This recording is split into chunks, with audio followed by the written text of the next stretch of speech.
In realms long forgotten, there are tales of the Forest Kingdom, a place of honour and chivalry, known to some as the Land of the Purple Dragon, but known to all as Cormyr. Hi, I'm Tilda, and I'm playing Hiram, a half-orc paladin. Hi, my name's Carl. I'm playing Catcher Donahue, human bard. Hi, I'm Julia, and I'm playing Badger, a forest gnome monk. Hi, my name is Anton, and I play Balthazar, a Warforged Cloak of Azuth. Hi, my name is Elle, and I'm playing Slate, a changeling druid. Hi, I'm Matt, and I'm playing Zombo, who is a halfling rogue/warlock. And my name is Dan. I shall be the dungeon master on this adventure.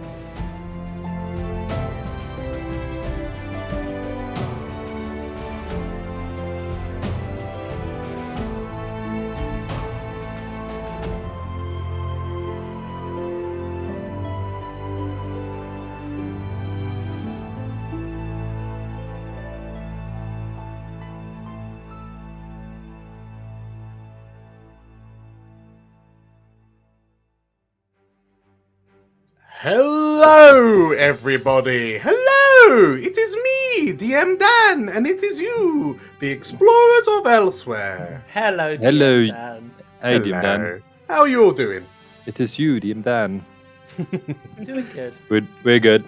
All Wonderful. very, very good. Wonderful. Yes, thank you for coming back. I appreciate your insistence to make me create more D&D sessions for you. You're welcome. Yeah.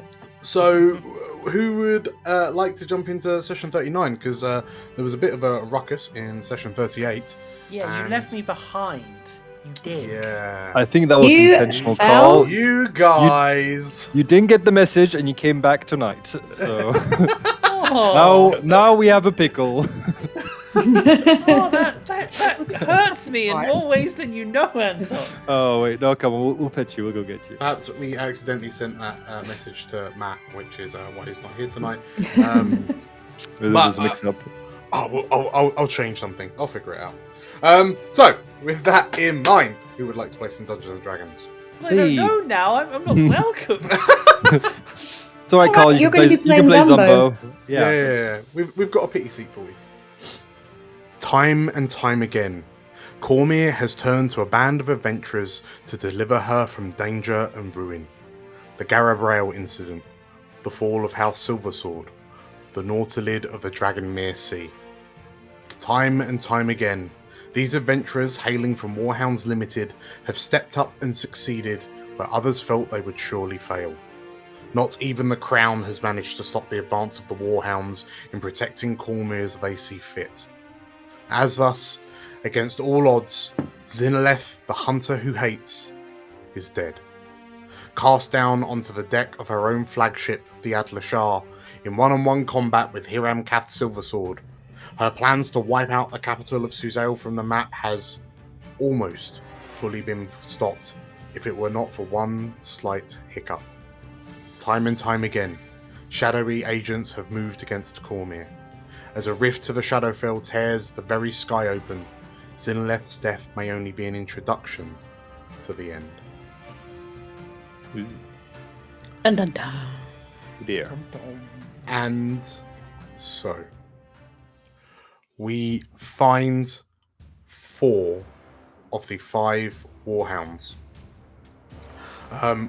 As you all grab onto whatever you can, as the Adlashar is all but vertical, soaring upwards into the sky towards a large shadowy rift in the sky.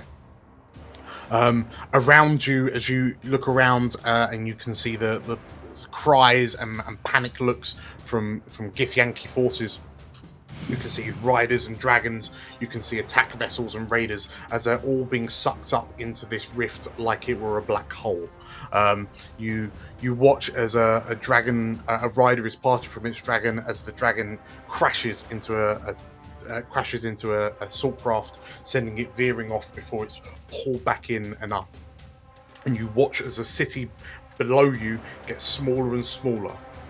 There is then a wet, slimy feeling that envelops you from top to bottom, and suddenly the world seems darker.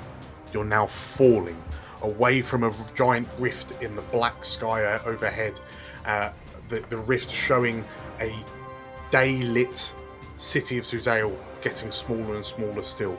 And around you can see Githyanki and dragons and ships kind of careening off in various directions, completely devoid of any kind of navigational sense of direction. Hiram, you Raedra and are kind of holding onto the front of the command deck as you see this, and the deck itself is ablaze. You can hear Emily like shouting from the side as she grabs onto something. And Hiram, as you kind of look up, the ship you're on, the Adlashar, jolts, and you see Emily drop and plummet through the flames of the command center. You manage to reach out and grab her as you hold on to the front of the command deck, looking down at what appears to be this dark reflection of the capital of Cormyr. Meanwhile, back in Cormyr, Katya, you look up as you see this Githyanki fleet all but sucked into this void. As you look around, you can see people kind of staggering out and kind of looking to the skies as this target threatens to get bigger and bigger and bigger, to the point where it looks like there is a mirror in the sky, like a black mirror in the sky. And as you look up, you hear a voice slowly say out next to you, "By the gods." And you turn to look at Magnus as his face goes white, as the colour drains from his face, and he stands looking at this portal, open-mouthed. In the Adlashar, Balthazar, Slate, and Zumbo, you're being thrown around. You're crashing towards Slate. You, in your rocky form, you can't help but kind of slide towards the front of the ship as the ship kind of tears out of this portal and is now careening to the ground like a stray dart. That's good. And Balthazar, you managed to sort of like slide along, and you find yourself all but standing on the edge of the magic circle that you've created around this cannon. And from where you are, like the opening at the front of the ship, you can see the ground beginning to fly up towards you. And you kind of peer at the ground, you peer at the cannon, you wonder what's going to happen. Oh no, oh no, oh no, bad. Zumbo is kind of holding on to a shattered bit of wall, and he's just he's holding on to the grates and some of these dragon pens.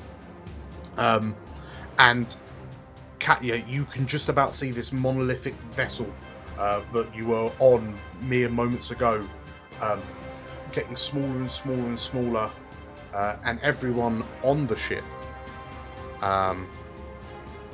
please give me a Constitution save. Oh dear. 40. Balthazar rolls a 14.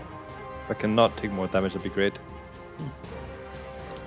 Zumbo rolls an 8. 21. Hiram 21. Emily 1 sec. will roll and get +3 for being next to you. So she also rolls a 17 with your bonus. And next to you, Hiram. There she is. Dimdan, Yes.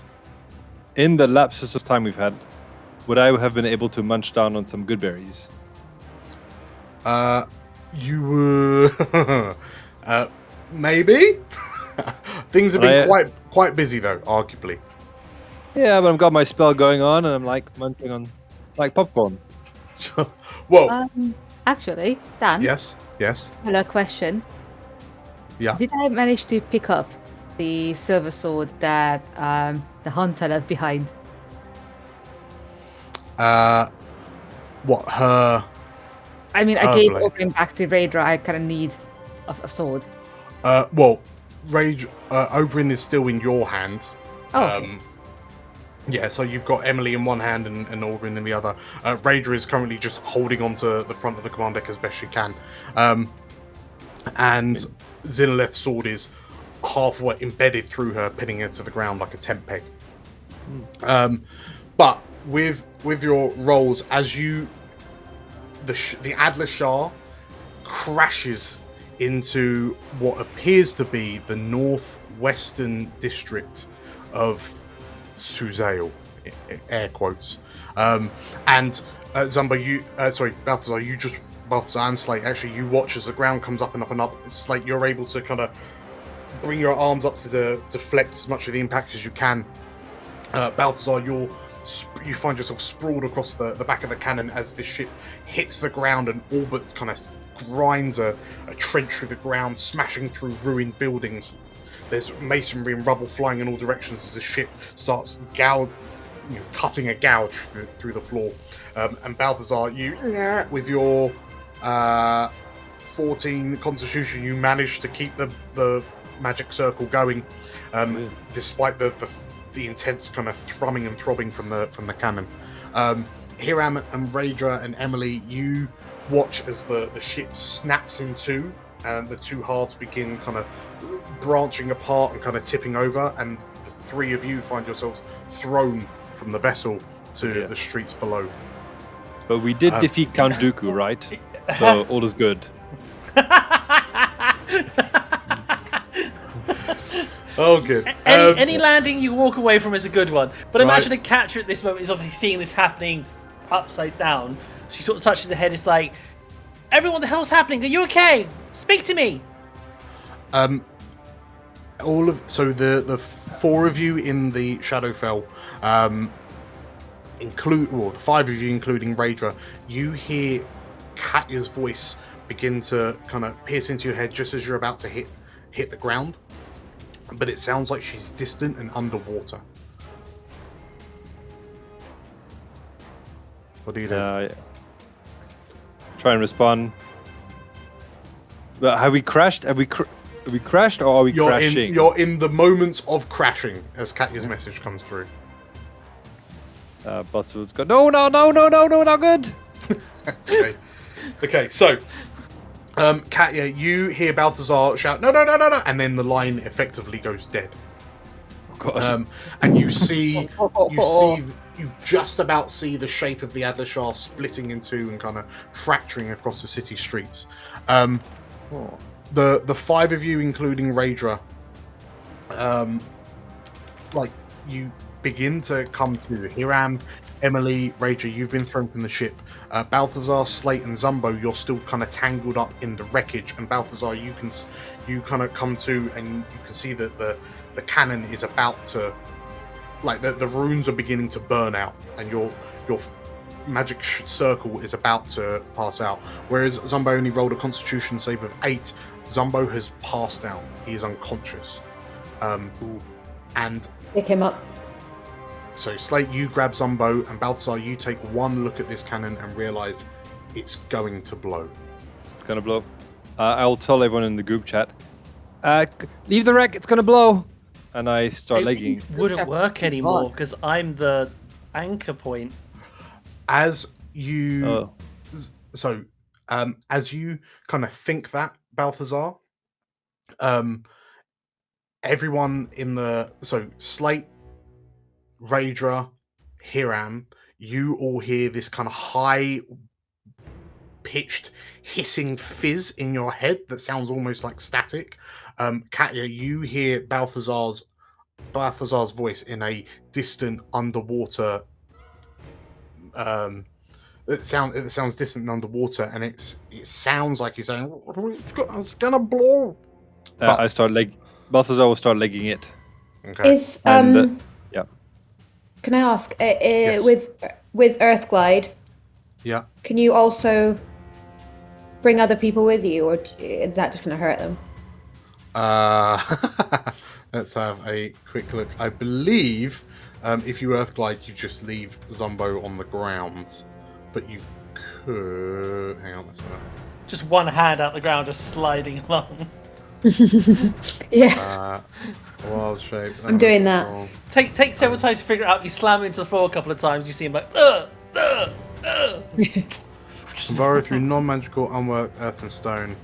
Yeah, so you'd have to effectively leave an arm up, kind of carrying Zumbo along. But between you, kind of smashing your way through, like with your bulk, smashing your way out of the wreckage and kind of hooning it. Hiram, Emily, Raedra, like as you stand up, you peer out and you can see two large shapes kind of emerge from the wreckage. Like you see this rock elemental burst out of the side of the ship and begin like kind of running towards you. And Hiram, as you assume, you hope it's Slate, and you recognize Balthazar, and this rock monster is carrying Zumbo in one hand. You feel the air in your lungs kind of get sucked out of your chest, and as do all of you. And it sounds like it's almost as if sound is being absorbed into this cannon. There's the briefest moment of silence, and then there is a blinding white light as the cannon detonates, flinging all of you to the ground. The ship is obliterated. As bits of the ship is obliterated, what shrapnel there is left begins morphing and transforming as it flies through the air. Katya, you see this rainbow explosion detonate through the rift. And once again, the line goes dead. Light will think to themselves as they see that, well, at least we've scared the locals. Now they'll know not to mess with us. Well, I think Katya grabs Magnus, and she's like, Magnus turns to you and, please don't say they were on that ship. You've got sending. I think you better quickly do a sending then, Magnus, and find out if they weren't on that ship. I can't seem to get them anymore. He nods, he nods quickly, and we need to find the others, quick. They're somewhere near the Six Candles. We need to go find them. He shouts, and he sort of like he looks panicked and doesn't like. He's just, you're both looking at this kind of glowing crater on the ground in the sky above, and he turns to, we need to find the others. We need to go. We need to go save them. You get sending. I'll get the others. Meet me there. He nods and bring them back here. He says, I think I know how to get there. You better do. I'm relying on you. She says as she runs off. So, Yeah, no pressure. Katya, you run off kind of through the royal palace grounds.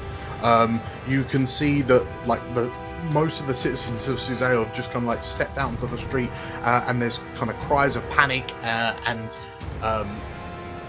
as they look at this giant hole in the sky. Just because I need to do the moment from not Lethal Weapon, Naked Gun. There's nothing to see here. Don't worry about it. Return to your homes. This is perfectly normal. You can see, like, as you say that, like, people are looking at you dumbfounded. There are purple dragons that have just, like, you watch as a purple dragon just stands and takes her helmet off as she just looks up in the sky, and by the gods, it's the end of the world, she says as she looks up. It's not the end of the world. You just can't think of anything better to do. So, Katya, you make your way back to, like, as you rush off in the Shadowfell. Slate, you're the first. Your form is the first to start twitching and moving as you slowly kind of rise out of the ground, like with Zumbo still kind of held in your hand, like cradled in your arm protectively. It's like as you kind of rise up and look around to look at it, it looks like you are in fact in North eastern Suzail. But it's wrong. As you look around, the ruins are...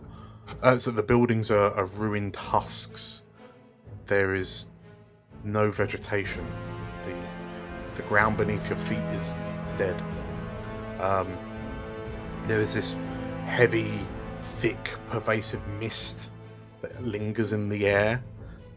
And to look around, as you kind of look down at yourself and you look at Zumbo, when you look at Zumbo, you're used to seeing his kind of relatively bright blue and yellow blue dragon outfit, but the fabric itself seems to be devoid of saturation and color. And in fact, the only things that seem to be emanating a colored light is this large glowing crater that you find yourselves on the edge on, and this gaping hole in the sky. And as you peer up, yes, would Slate be able to recognize that was the world rather than the cause of the explosion? I mean, not the cause, the what happened after the explosion. So yeah, you've been here before. You kind of look around and realize it's the same cold, lonely feel that you experienced when you were on the ship, saving the Suzailan citizens, and then the world seemed devoid of life and color. As you kind of look around, you've kind of got this high-pitched whining, like tinnitus type thing in your head from all the loud explosions and crashes you've just experienced. You look around and you see the other Warhounds with you, and Raedra. You all begin to stir and push yourselves to your feet. And as you all pull yourselves to your feet, it's like your eyes are becoming adjusted to the gloom. And like your ears, your senses are becoming more finely tuned, and that kind of shouting and screaming, you realize you can see a number of like Githyanki vessels and dragon riders and whatnot in the sky, and they're trying to right themselves. And through the gloom, like through clouds, you see large tentacles piercing the clouds and wrapping around these Githyanki vessels, snatching dragons out of the sky and crushing them in the air. And you watch as fleets like nautilids pierce the clouds, and you see a crack of lightning. And in that momentary flash of light, you see silhouettes of humanoids floating through the skies, and there's occasional, you just about hear sounds of... You can see vibrations rippling through the air, dragons kind of flailing, Githyanki falling, and then being snagged by these giant floating conch shell type shaped ships. And you recognize that these floating silhouettes are mind flayers. And as you all stand, you watch as the scattered and confused Githyanki forces are pounced upon by waiting mind flayer forces. Oh dear. They got what they wanted. Just not the way they wanted it. Yeah. Yes, it would seem so. Raedra grunts and is everyone all right? She says. She Are we picks all herself up. together, Dan? Where are we? So you're all kind of gathered together. You're The street? so effectively, yeah, you're on the edge of the Royal Park in the kind of northeastern corner of the city, and kind of looking around, you kind of think to yourself, oh, like Balthazar, Hiram, as you turn and look, you think to yourself that, like, you kind of recognize whereabouts in the city you are. You realize that this is effectively, the same layout as Suzail. But And is there like a dead. flaming wreck behind us, basically, in the park? There is a large glowing, like rainbow-hued glowing crater Ooh. with bits of the Adler poking out of it, burning, freezing, sparking with lightning simultaneously. Yeah, I think we're okay. Where are we? Rager looks to you all and I was kind of hoping you could tell me, she says. Can I make what would it be? Arcana, history, perception, nature? Nature. By all means, yeah. Any you could go with any of the above, actually. I'll go with history, normal. What is that? 7. 7. Yeah, we're in Suzail. Looks a bit worse. Yeah, Balthazar, like, as everyone turns to look at Balthazar, Hiram, you notice that Balthazar's helmet has a giant dent in the side. Like, the helmet's been rent open. It's been dented so hard. And he seems, you haven't seen this before, but Balthazar looks like he's visibly woozy, like swaying from side to side. I'm just going to pat him on the shoulder and heal him for 10. Oh, sweet. Oh no, I'll give him some good berries. How about that? We'll do an exchange. Thanks. So you get 10 good berries. Thank you. I was peckish. Yeah, there you go. Did that? How many hit points I get, or did you bump me 10. up? I think you've just given each other 10 each. Yes. Yeah, we're good. Nice. Okay. 10 for 10. Beautiful. Perfect. Perfectly balanced. As all things should be. As all things should be. Okay, so you hear Emily looks up to you, Hiram, and what do we do, Hiram? What do we? And you can see that she's looking up at the hole in the sky. How? Right, we need to find a way. We need to find a way up to help with that.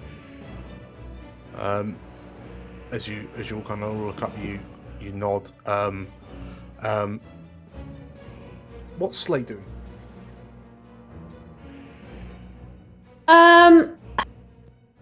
So I was thinking that Slate might. I mean, if there's no apparent obvious danger around us, it seems like there's nothing that's looking at us right now and ready to attack us. So you say that, and obviously, so you've seen that there are all of these kind of shapes in the sky. Like, as you kind of peer around and look, you notice that there are dozens and dozens and scores of mind flayers floating in the sky around the rift, seemingly waiting to catch anything. As you peer up, you notice that there are some silhouettes beginning to kind of float down towards you to investigate the wreckage. So it seems like if you're not away soon, you might have some uninvited guests. Should we get to the Silver Sword Estate to hide there? Rager looks around and sort of like looks up with, I don't think we'd make it, Hiram, she says. She looks to you and Adventurers Guild. we just need to we need to get off the streets. She's we need to get somewhere with cover, she says as she looks around. There's a park right there. With trees, I assume? With trees? They're dead trees. So never mind. I feel like we're quite close to the event. Well, what's it called again? Yeah. The Star Wars Society. Star Wars. Let's go Star there. Wars Adventure Society. Yes, there. Sure. Probably full of we'll meet scary the adventurers. Emo equivalent of the Star Wars Adventurers. Rager kind of looks to you as you suggest a Star Wars Society, and she gives you a quick nod and hurry. That I don't know how. We have to keep a low profile, she says. And she kind of, as she goes off, she stops and kind of looks at Zumbo and then looks to the rest of you. Is he going to be all right? And you just hear Zumbo I'll just pick him up and sling him, Sure. sling him on my shoulder. You hear a thud, a slap as he lands over your shoulder, and you just hear, no, not that hard. You hear him say as you begin kind of running off. Slate, are you staying in Earth Elemental form? Yeah, this is working great for me. I'm loving it. Okay, right. Yeah, in which case, as you lot make your way to where you hope the society is, in Suzail, We're doing in-game meanwhiles now. Ooh, elsewhere is dun dun dun. Yeah, it's a Magnus and Catch a side quest, Andrew. Katya, you kind of make your way across the promenade, just to check everyone can see, right? Yes. Cool.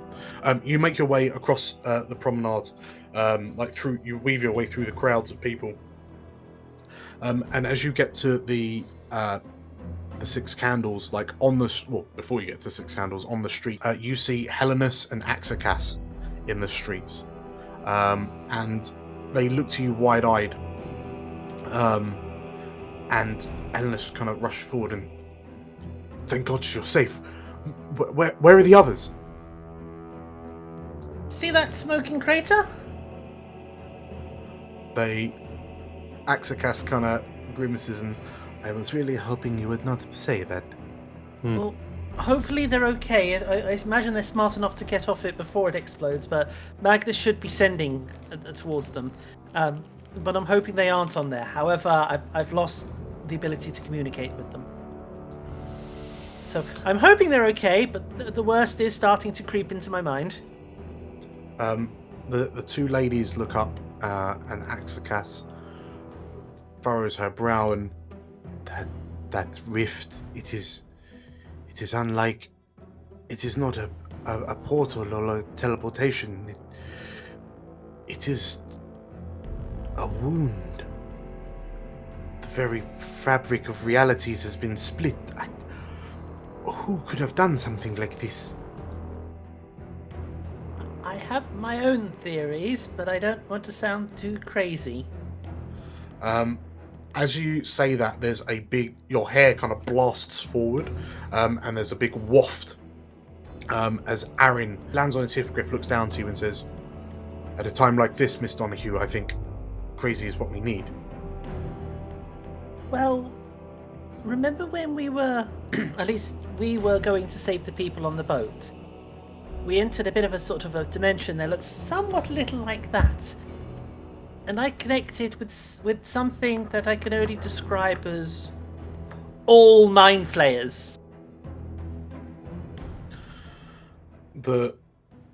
Helenus and Aaron look a bit perturbed. Axakas takes in this kind of deep breath, and I was afraid you would say that. Like, not just one or two mind flayers. It was like all mind flayers. These mind flayers, they seem to... Do they have some sort of connection or relationship to that? She says, pointing at the rift. Predominantly, and she points at the tower, predominantly there. When I made contact with it, I felt like I was being pulled to there. Aaron looks up as where you're pointing, and I mean, I don't mean to sound mad, but that looks like the royal court, but upside down and in the sky. Yes, I'm trying to think of a few names for this place. I'm thinking topsy-turvy. Aaron kind of shakes his head. Have any of you seen Magnus? Yes, I saw him a second ago. He should be, my God, I hope he is, doing ascending right now. Sure. Where was he when you left him? We should. In the park. He nods, and Aaron looks up at the sky, looks down at his hippogriff, and then, with a pained look on his face, he dismounts, and he kind of ruffles the feathers on the back of the hippogriff's head and says, "You'll forgive me, girl, if I don't feel overly confident flying right now." Speaking of which, how quickly can you get to Arabelle on that thing? I mean, that's like a 4-day flight. Never mind. Aaron looks at you curiously, and we can, however, find Magnus significantly quicker. Shall we? Yes. He nods. As you lead these three back across Suzail, irritatingly, you can hear, as you go through the streets, you can start to hear people kind of beginning to kind of despair and doomsay in the streets, and you can almost hear the sky cracking like glass as the rift gets bigger and bigger, and chunks of it are just kind of flaking away into this dark realm overhead.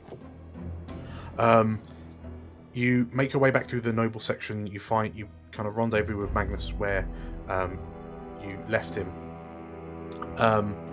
and he looks at you and, "Oh, there you are," he says. I've just sent a message to the Warhounds. Who knows if I haven't had a response back yet, but I've only got one idea. I'm wondering if it's the same idea I have. Well, you go first, and then I'll judge if my idea is more or less batshit. Well, if there's any quick ways to Arabelle, we can go through the World Serpent Inn. It connects to all dimensions, correct? Magnus thinks about it, and you're correct, but it would be a case of getting to Arabelle. Yes, I'm wondering if the Mage Royal might actually be able to throw out a big spell for a change, instead of just being useless all the bloody time. Magnus grimaces, and, well, funny you should say that, because that's what I was going to suggest next. That we all know, I know that the Mage Royal was in his tower when he was preparing to banish the Githyanki forces, and evidently something has gone horribly wrong. He says, kind of waving his hand like, at the sky. Yes, I would say definitely something has gone wrong. He kind of looks at you and Aaron and Axicus and Helenis, and peering up, you notice that, like, you can see Gamrahast's tower in the distance, kind of reaching up into the sky, and you can see what appears to be the dark reflection of Gamrahast's tower reaching down, almost like two needles reaching out towards one another. And Magnus turns back to you, and we should head to the Mage Royal's tower, see what's happened. We might be able to help. I dread to fear what we may find. He nods and, right, well, let's not keep him waiting, shall we? And yeah, Magnus kind of gestures for you all to head on. Let me know the moment they reply. Magnus has this kind of grim look on his face, but he nods. The rest of the Warhounds in the Shadowfell, you slowly make your way down the promenade, kind of ducking from cover to cover, keeping an eye on the skies overhead. It's difficult because of the low light, and you know there are illithids overhead, but it's difficult to see them. It's difficult to see them with the fog. But you eventually make your way far enough around the promenade, and then you see until you get to what appears to be this large fest hall. And that you know this is the location of the Society of the Stalwart Adventurers, one of the biggest organised mercenary group in Cormyr. As you approach, you realise that this fest hall, much like the other buildings in the area, has fallen into ruin and dilapidation. There appears to be these kind of the rocks, the stonework is crumbling and cracked. The windows have been smashed, the doors off its hinges. There are these kind of vine-like roots which kind of emerge from the ground and branch out, that have kind of worked their way up the sides of the building and kind of crushed the brickwork. But as you approach, you gasp as, staggering around the hall, there just appear to be these individuals, these people. They're just walking around confused. Do we go in? What's the plan? Well, Balthazar, as you say that, Raedra is looking at these individuals, and she's got this kind of frown on her face. And you all hear one of them shout out, "What's happening? What's happening? Big What's thing happening?" fell out of the sky. Yeah, terrible. Mind if we come in? Balthazar, as you say this to the individual and you approach Hiram, you watch as this person asking what's happening looks like, to look at them, you would judge them to be an adventurer of some sort. And you watch as this figure approaches Balthazar and walks right through him. Oh. And phases out the other side. And as this individual phases out, kind of looks in your direction, you notice that in place of eyes, there are just two sullen, empty sockets. Ooh. And you notice Oh, lovely. the translucent nature of this lost soul. What's happening? Yeah.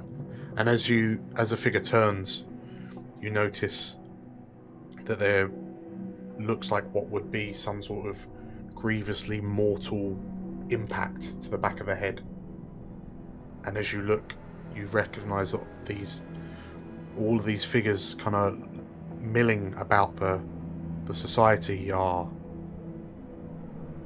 souls, dead spirits.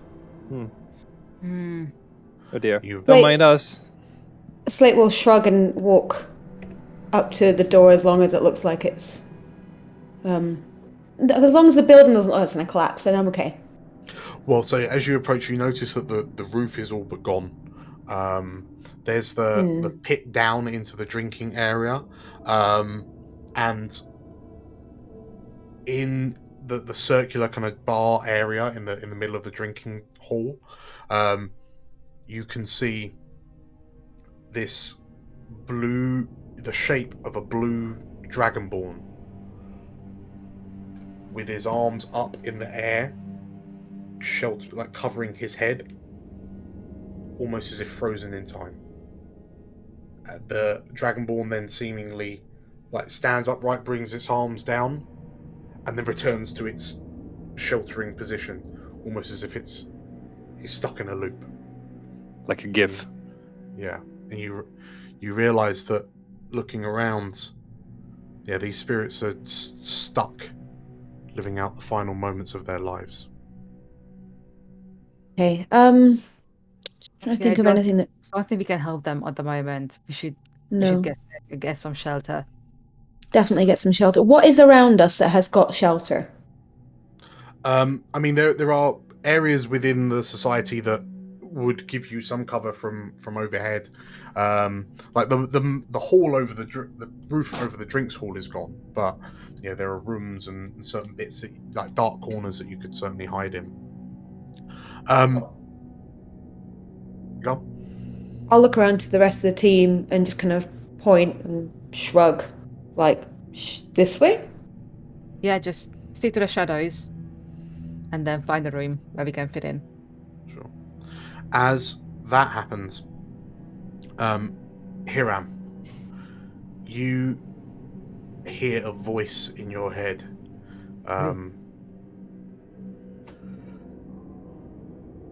It's me, Magnus. I hope you're not dead. I've got Katya. She's safe. Everything looks bad. Got a plan. Head to Ganrahast's tower. All right. Okay, bye. Love you. Bye. Okay. Okay, so Magnus just called. Now, what did he say? He said things are bad. Kaitra is fine. We knew that. And you need to get That's to good. Gandrahas Tower, which is on the map. Which is in the palace, right? Is it not in the palace? So, as you kind of, from where you are, like hiding amongst the ruins of the society, you can see this kind of tall wizard's tower emerging from the eastern edge of the royal courts. Balthazar, like you would know immediately kind of where it is geographically, as would you, actually, Hiram. Rager too. But as you kind of see it, it's silhouetted, it's tall enough that it's formed silhouettes against the kind of the coloured, the light rift in the sky. And yeah, looking to it, you're not too far away. You just need to cross the promenade, make your way to the tower. Again, it looks a bit kind of decrepit, like it's not being maintained or looked after, unlike the Suzail one. But in actual fact, it's not all that far away at all. Okay, shall we? Yes. Raedra nods as to you, Hiram, as you say that. Like as the rest of the Warhounds start to peel off, she kind of grabs your arm for a moment and sort of like kind of holds you back for a moment. Don't think that I didn't notice, she says. She kind of waggles a finger at the sword. Oh, yes, sorry. Here you go. Thank you for that. Thank you for the land. She stops and puts her hand up and... No. You keep it. She tilts her head and... Forever? Well, she tilts her... She looks around and like looking into the rubble of the society, she pulls out a big two-handed kind of greatsword, and I always found that a bit too light to swing around. And she looks to you, and if anyone else was going to swing it, it may as well be someone with the blood of an Oberskeer. Lord Silversword, she says. She kind of gives you a look. Blood of an Oberskeer? What? She holds your gaze for a moment, and then she kind of offers her hand out, like asking if it holds her hand out for Orbin. I give it to her. Rage is your mom. As she wraps her hands around the blade, the gem in the hilt, the gem in the crossguard begins glowing, and you see runes kind of ignite up the blade. She lets go and hands it back to you. The runes fade. But as you grasp it, the gem lights up and the runes ignite again. The sword reacts to those of the line of Oberskeer. That is one of the enchantments of the Sword of State.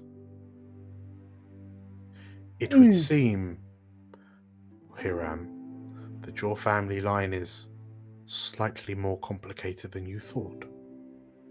Ooh. Wait, is this a Silver Sword thing? Like, did they marry into the Oberskeer family like way back? Raedra shakes her head and, unless I've been thoroughly lied to all my life, the Silver Swords have only really dabbled with the Roaring Horns and before that, the Emerasks. Yeah, that's what I knew. You know what? I am gonna shelve this for a later date when we are not in an upside down city and in mortal peril, and then we'll think about it. At the moment, thank you for my light up sword. I will use it wisely. She looks at you for a moment and then nods. I know you will. Cormyr depends on it. My God, we might be related. And with that, Raedra gives you a look as you say that. Raedra is your mommy. And Shall I start calling you auntie?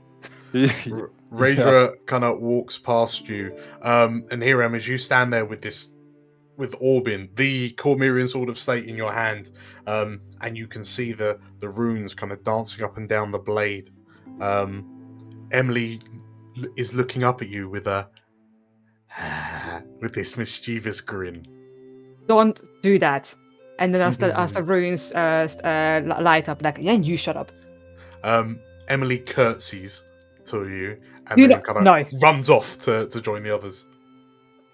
Oh, I hate it. I hate everything. Let's go. So, as you lot make your way to the tower, as you reach the front doors. Yes, Anton? Is there no one in the streets? It's just creepy shades. Just creepy spirits that phase in and out. Gotcha. But separately, yeah. So as the four of you kind of make your way to the front door, the entrance of this tower, and you look up and see kind of, you can see there's enough of it missing. There's enough parts of the holes and walls that you can see the internal structure and the kind of the curving the stairway up to the top of this tower. Katya, you arrive at the same place in Suzail with Magnus. Drool, you notice that Drool seems like his tail isn't wagging as much as it normally does, and you see him kind of glancing up at the sky every so often. Evidently, even to him, everything seems a bit bad. Magnus, kind of arriving at the tower, Magnus looks up and, "Oh, I really wasn't expecting to ever have to come into here," he says, and you see him kind of fumbling around in his pockets and his pouches and satchels, and then, here he is, and he pulls out a signet ring. And Katya, you get a glance at it, and you notice that it's a signet ring worn by the war wizards. And he places the ring against the front door of the tower, and you hear a deep, resonant unlocking sound.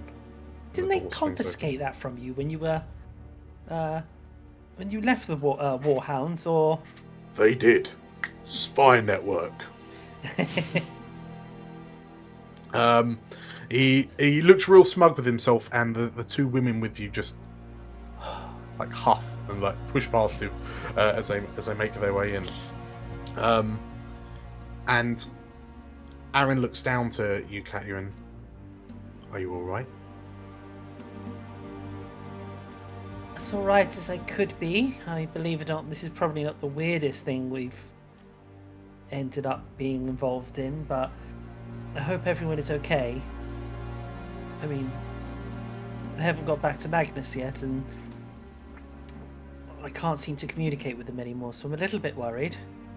Less so about the giant hole in the sky, and more about, my friends. Aaron nods. Well, if there was ever any friends I was okay with being trapped on the other side of a interdimensional rift in the sky, it'd be them. We can't hear this, but hey! We'll find them. Yeah, no, they're useless without me. He smirks to you and, yeah, that's what I thought. He kind of gestures for you to make your way in. Magnus, Helenus, Axakas have already stepped inside. As you step in, you see this grand, opulent kind of entry hall. The tower itself is traditionally, cylindrical, and kind of rises up into the sky. But looking around, you see this kind of plush purple carpet with gold filigree. You see big, plushy kind of high-rise chairs, a roaring fireplace, banners draped hanging from the walls. You can see portraits of all the different mage royals.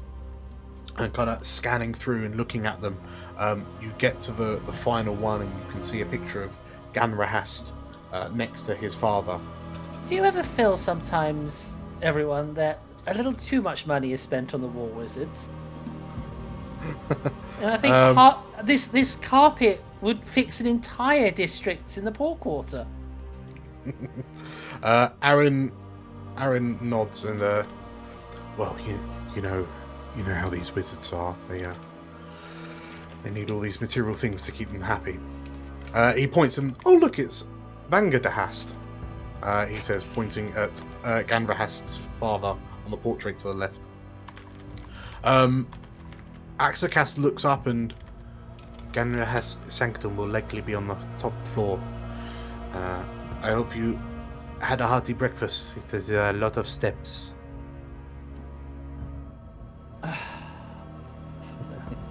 Helenus chuckles to you, and like the two of them begin making their way up.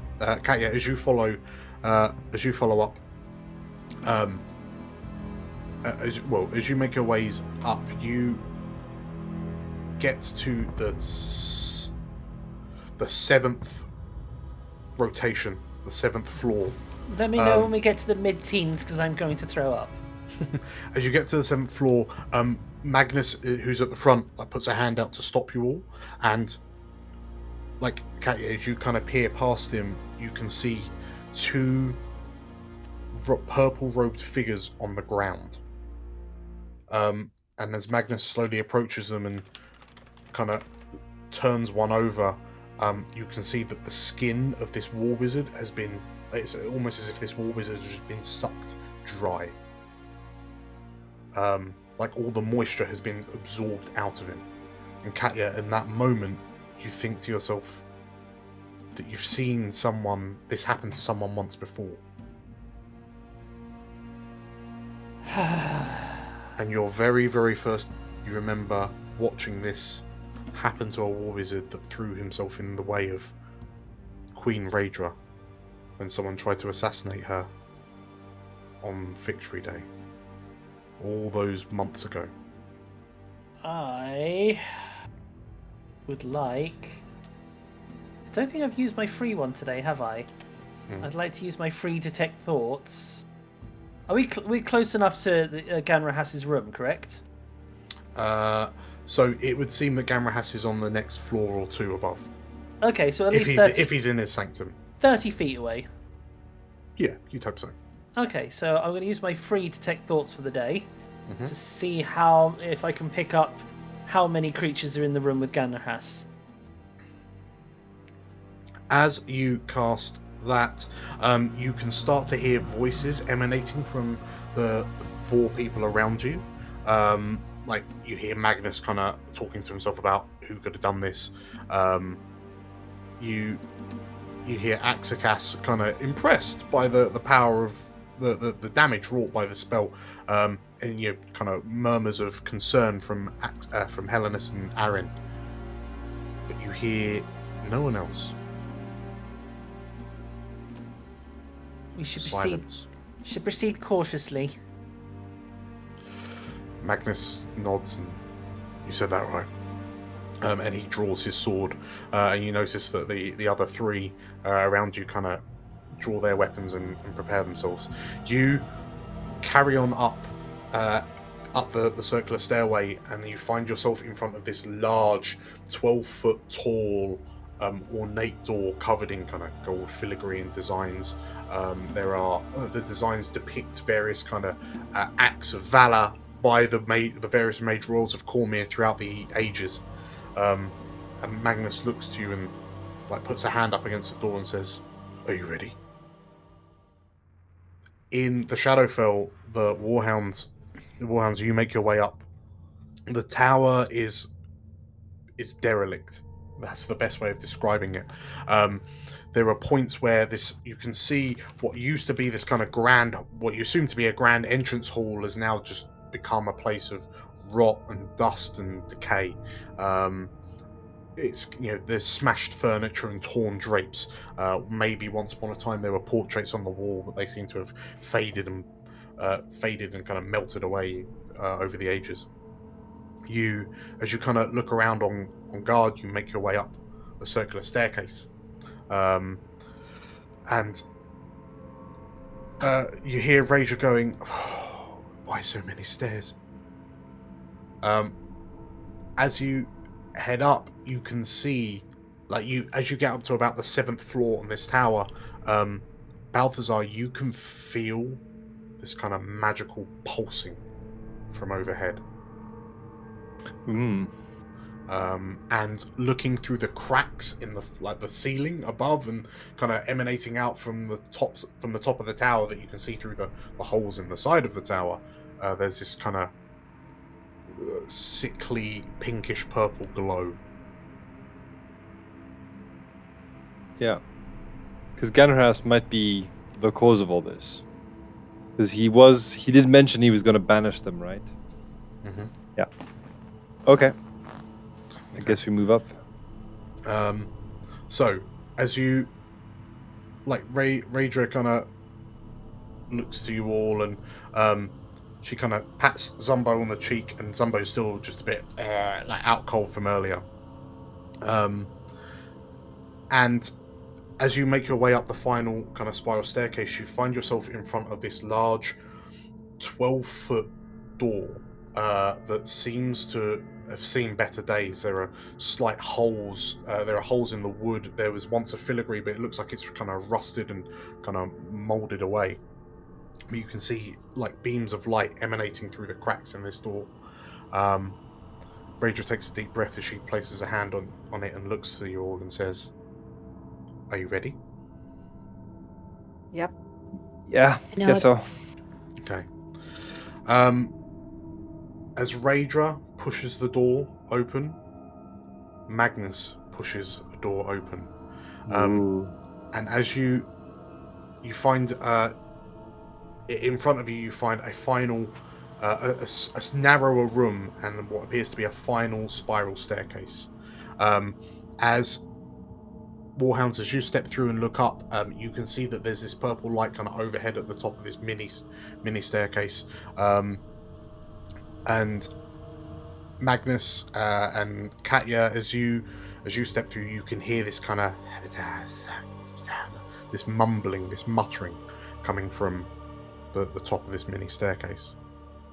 And as you filter up, Warhounds, who's at the front of the queue? I am. Hira? Yeah, Balti Boy next, I guess. Yeah. Raedra follows in the middle. Slate in rock form behind. I guess I'll head up the rear. I guess from my size as well, be a bit frustrating to not be able to see what area you're going to. So. Cool. Magnus is at the lead. Katya, where are you placing yourself in the marching order?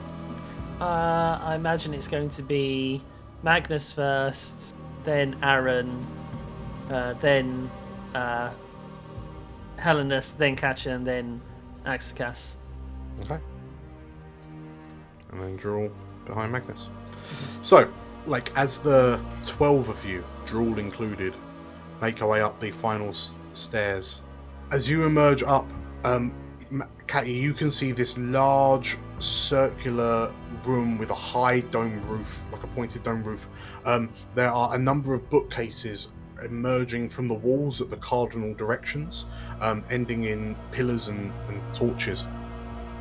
And behind you, behind you as you come up the stairs, you can see a large glowing light, in which is silhouetted a robed individual, red-haired, with a white floating staff. And Ganarhas turns slowly to look at you, and he looks shocked for a moment. Meanwhile, as the Warhounds in the Shadowfell make their way to the top, you see these glowing purple runes on the floor, in between a number of bookshelves that emerge from the cardinal points on the walls, but the books look old and disused. And floating in front of a constructed stone portal is a large 9-foot black-skinned creature with an octopus-like head. And the creature stops and slowly turns towards you as its milky white eyes narrow. The Ulatharid lowers its head, and you recognize it to be the same Ulatharid as the one you met on the Nautilid over the Dragonmere Sea. and in your mind you hear unexpected. And in Suzail, Gamrahast narrows his eyes at you, Katya, and Magnus, and with a sneer he says, "To be expected." And he reaches a hand out and grabs his staff and says, "As much as you've done for the realm of Cormyr, I'm afraid the song of the Warhounds stops here." And he takes a step back and drops into a combat position. And as he bangs his staff and magic erupts out, we'll grab a 10-minute break. No! No, Dan. Can I Dun, dun, say dun. smell? You could smell it on him that he is going to be useless to us in the long run. And behold, See you in 10! In a bit. See you in 10. Bye. Greetings, viewer. We here at War Dogs Inc. ask for a moment of your time. We appreciate you watching the tales of our many exciting adventures through Cormyr. So, in return for letting you join in our fun, we've got one simple request for you. Partaking in the beautiful act of subscribing allows us to identify those whose radiance must be honoured in song. But this channel shows stories of warhounds, not war dogs. Oh, wait, what? Ugh, just subscribe for fuck's sake! Welcome back, everybody. Welcome back. Oh, Welcome back Hello, to this hello. gaggle fuckery that is. Oh, yes. Very exciting. This multi-dimensional battle. So, we find the Warhounds split between the material realm and the Shadowfell, but at the same time quite close to one another, for reasons we shall see in a moment. But yes, you've both made your ways to the tops of Gamrahast's tower. Katya, with Magnus and Arin and Helenis and Axakas, you have found Gamrahast, who does not seem pleased with your arrival. Whilst Warhounds over in the Shadowfell, you have come face to face with the black-hided Mind Flayer that was piloting the Nautilid that you met not too long ago over the Dragonmere Sea. Who would like to get started? Yes. Yes? Yeah. Do it. In which case, everyone, roll me initiative. Doom. Catcher gets 12. Joel gets 16. Healthy boy got a 6. Oh well. Next. Yeah. Rager got a 22. Slate gets 14. Oh, wait, I've got another one to do. I forgot. Note to self: 14. do not take Dex as a dump stat. Actually, that's one thing they should fix with D&D 1. Is dexterity for initiative is rubbish. Get rid of it. Mm-hmm. There you go. That's my I 2 smell a cents. Ranton with Anton. Ooh, yes. You're right. Zumbo and last one, least Magnus. And Everyone here has he 2 characters. has a 12. Although IRL Magnus, the character version, has +5 for his intelligence. That's, +4, I guess. that's cute. +4. Yeah, Yeah, it is cute, isn't it? that's fair. So, we kick things off, and Zumbo kind of woozily looks round and where is he? Where is he? He says, and as he turns around and sees this Ulatharid floating in front of this kind of glowing pinkish portal, excuse me, he says, and he begins to make his way over. Raedra. I wonder who might be playing Raedra. It's me! Raedra pulls Raedra pulls out her sword. Mm-hmm. So he realizes it's not her like head of state sword. Gives Hiram a look and be like, "Nope, no, I did this to myself." And she, ooh, can she make it? She can't get close enough. Shame. So she is going to dash to get beside the Ilitharid. Cool. Okay, so as Raedra goes running off, Hiram. Okay, Hiram is going to follow her lead. And... Like auntie, like nephew. Mm-hmm. Or mother and son. Why could No. I... Yeah. There's some banisters in the way you'll have to go around. Yeah. Okay, so 25. So as you emerge out from the stairwell and make your way round it, you see this black-skinned Ulithar kind of look to you. Its milky white eyes kind of scanning from left to right between Raedra and you, Hiram. I'm gonna stop at its other side. So we're Okay. booking it in. Sure. So Slate, as you come rumbling up the stairs in your earthen form, what do you do?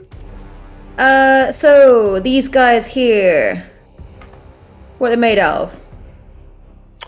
They are stone pillars that kind of rise up to a central point in the.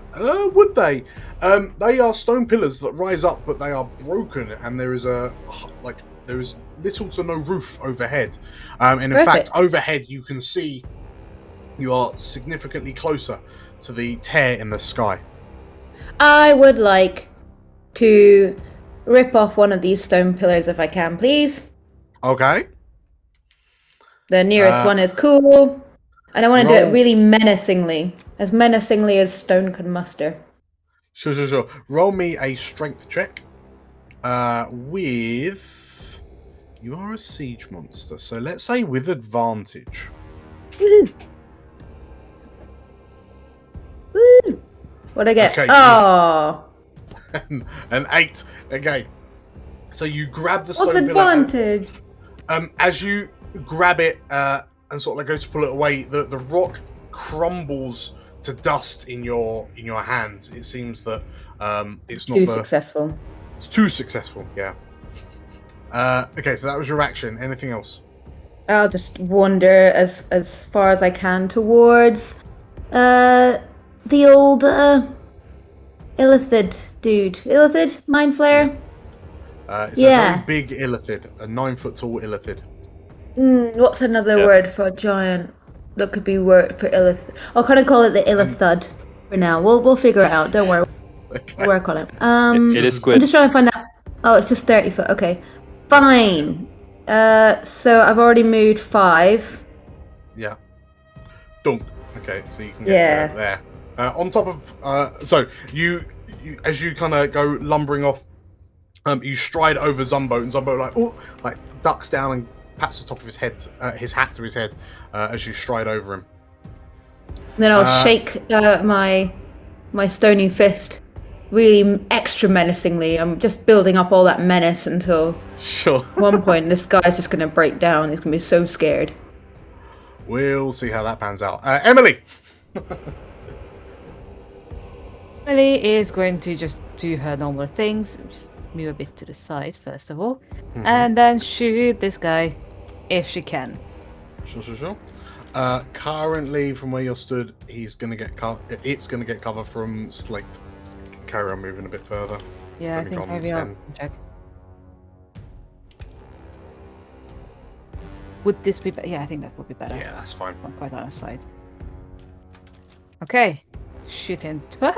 I don't think 12 would hit. Unfortunately not. So this bolt flies in, and the Ulitharid lifts her hand up and catches the bolt in midair and discards it. Like, Okay. catches it with his mind. Like, holds her hand out and discards it. Okay, that's it. Okay, Balthazar. I am going to move forward. And this is going to work perfectly. I will cast... Okay, good to know. Yeah. Melts Minute Meteors. Okay. At 4th That's level, And target the Illithid. I Okay. need a DC 16 dexterity saving throw, please. Okay. And he fits exactly the size of the meteor. So I've got these giant arcane blue swirling balls above. And 2 of them will crash down. That's a fail. I need to do that twice. Okay, so so the first meteor hits the Ulatharid in the chest and attempts to dodge the second one. Doesn't dodge the second one either. So takes 11 damage in total. 11. That's, yeah. Okay, so yeah, the Mind Flayer lifts its arms up and is rocked by these 2 magical bolts, and it is rocked slightly. Yeah, I'll By stay the there. meteors. That was great. Hey. Sorry. That's my turn. You get inspiration. Thanks. Okay, so the Ulatharid kind of is pushed back a few feet by the glowing meteors. It then kind of pulls its arms back and, scanning around, it floats away from Raedra, round Hiram. Attack of opportunity. Yeah, Oh, nice. 18 that is a hit. for 10 slashing. Okay, and it is rocked as by Raedra, like swinging the sword out at it.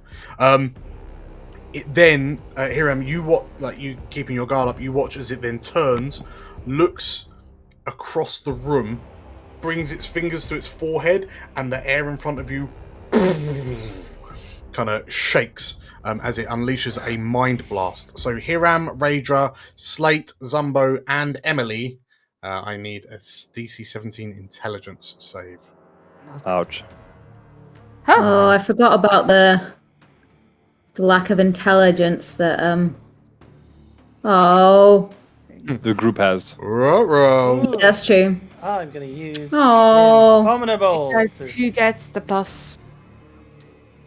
Is it ability checks? Or... So, Hiram, no one's within 10 feet of you, unfortunately. Oh. So, let's have a look. We've got Emily on a 12, Yeah. Slate on an 8, Raedra on a 3, reroll to a 9. We've got Hiram on a 15 with your bonus. Oh, yeah. And 1, 2, 3, 4. And Zumbo rolls a Natural 20? 6. Oh, Oh, good. boy. Okay, so Balthazar, you watch as this Ulatharid kind of unleashes this wave of psychic energy, and all 5 of you take 30 psychic damage. Balthazar goes, Ooh. ooh, yikes. And you are all stunned. Oh, God. That's a bit... that is bad. So stunned means you will... You're incapacitated, can't move, can't speak, only falteringly. Automatically fail strength and dexterity saving throws, and attack rolls against you have advantage. Incapacitated means you can't take actions or reactions. Cool. So all of that. So Big. Balthazar, you watch as the 5 of them, like there's this ripple of energy, and the 5 of them are kind of blown back, and as they stand up and stagger, you just see them. They're swaying heavily on their feet, kind of looking around in all directions. As that happens, you hear this kind of deep, resonant voice emanate through your minds. And Balthazar, you watch as the Ulatharid turns to look in your direction, reaches out a hand towards you, and like clenches his fist, and you watch as shapes begin to coagulate on the floor behind you. Ooh. And from the floor climb 2 shadow-like creatures. Don't like that. But as they Ooh. emerge from the ground, the shadows pull up with them and form into what look like wicked spiked chains. Amazing. The two shadows then swarm towards you, Balthazar. But in a good way. They want to give you a hug. The best A chainy hug. And as they With 3 attacks? they swing at you with a flurry of blows. So unfortunately, Balthazar, this is first attack 15 to hit, second Miss. attack 14 to Miss. hit, third attack 13 to hit, Get out of here! fourth Go attack away. 15 to hit, fifth Miss. attack 11 to hit, Miss! and 15 Miss. to hit. Oh! Okay, Balthazar, you bring your staff up and shield yourself. No. And these shadows just like swing and flail at you, but they can't get through your defenses. Balthazar's wrapping the chains up at the staff and just pulling him close, like, try it, bitches. Holy moly! Okay, very No, good. thank you. This was very, very subpar rolls. Yeah, 9, 8s, and 7s.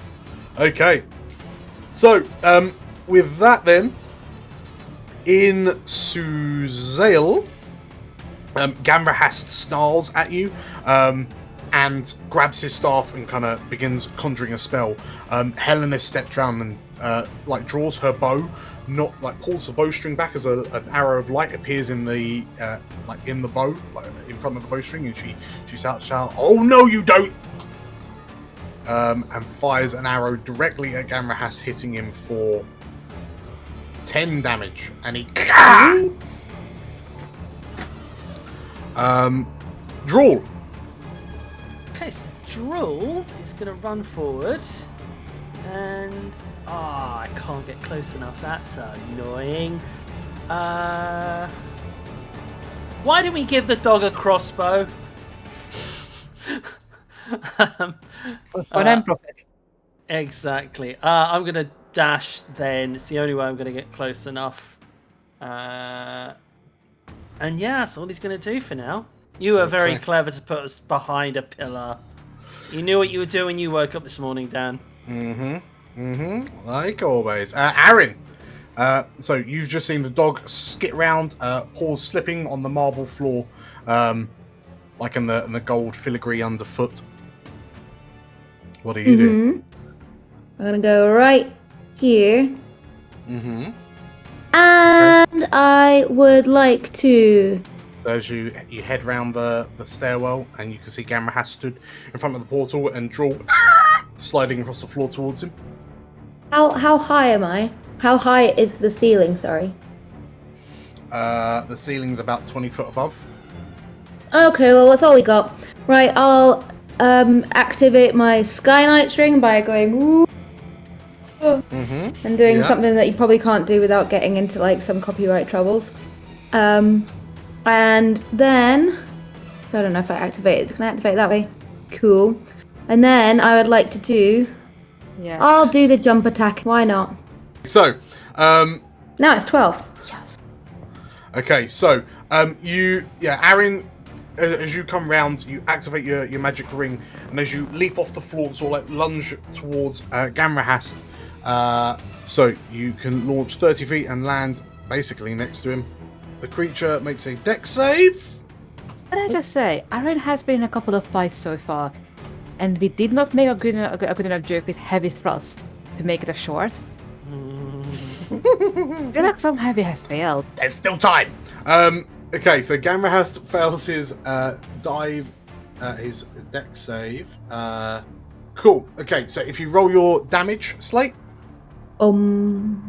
Okay, so 28. Gamrahast takes half of this, so that's 28. So he takes 14. So you jump, and as you kind of bring your spear down to kind of aiming for his heart, your spear connects with Gamrahast's chest, but then the tip of your spear slides off something hard, and as it tears Gamrahast's robes, you see that his skin is almost stone-like under his robes. Oh, As he sneaky. appears, he has cast stone skin on himself.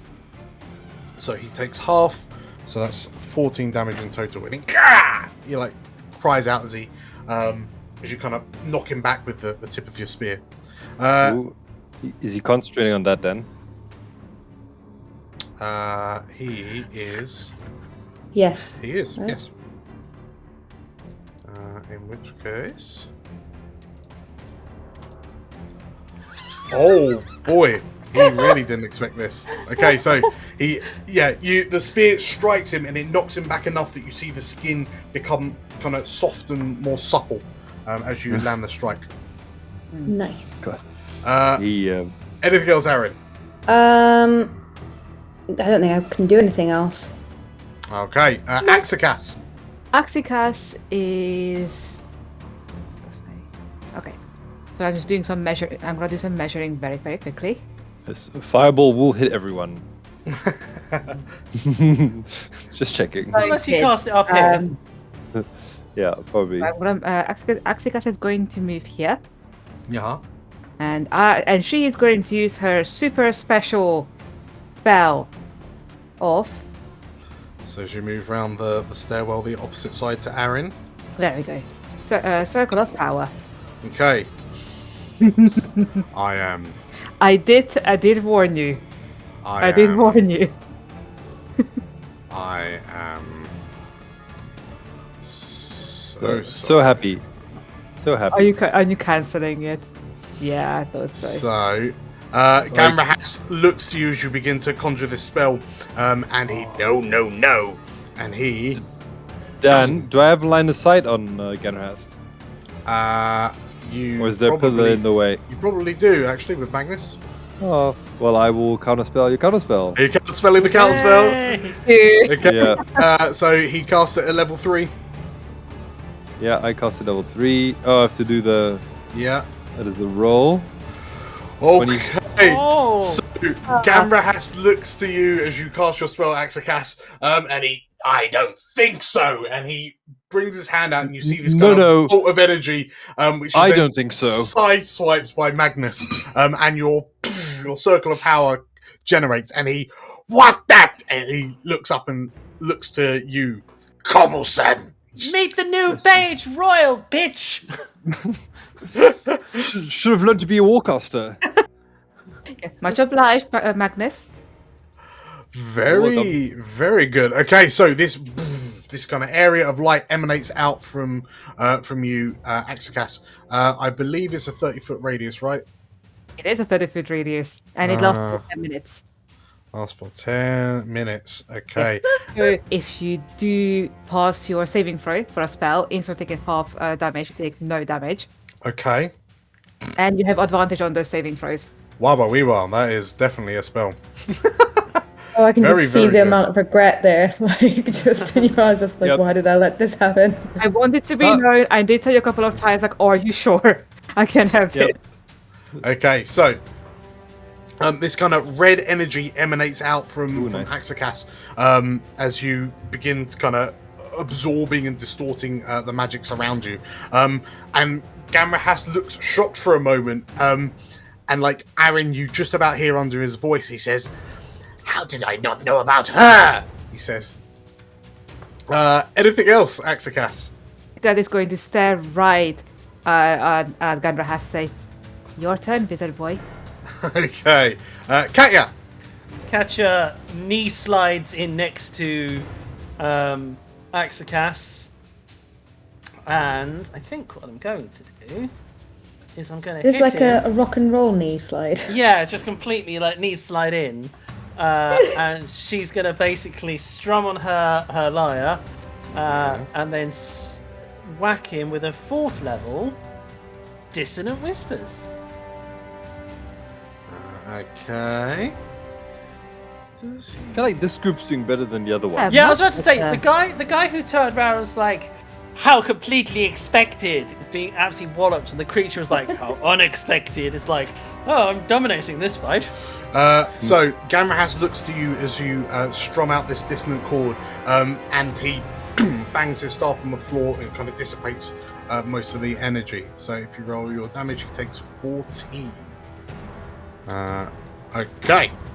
And then for a bonus action, I will give Magnus a Bardic Inspiration, which Yay. is also magically inclined, so you can also use it for magical effects.